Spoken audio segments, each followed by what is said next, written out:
ভুল পরিকল্পনা, অবহেলা আর চরম উদাসীনতার কারণে শত কোটি টাকার রাষ্ট্রীয় সম্পদ আজ লুটারদের হাতে চলে যাচ্ছে।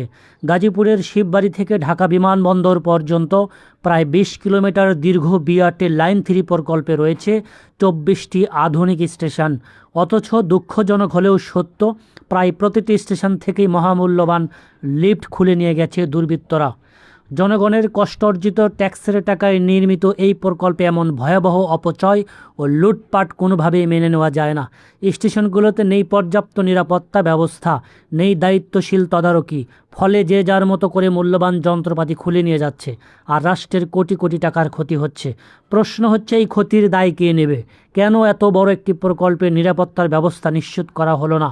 যাদের অবহেলা, গাফলতি আর দায়িত্বহীনতার কারণে আজ এই পরিস্থিতির সৃষ্টি হয়েছে, তাদের বিরুদ্ধে অবশ্যই যথাযথ তদন্ত ও আইনানুগ ব্যবস্থা গ্রহণ করতে হবে।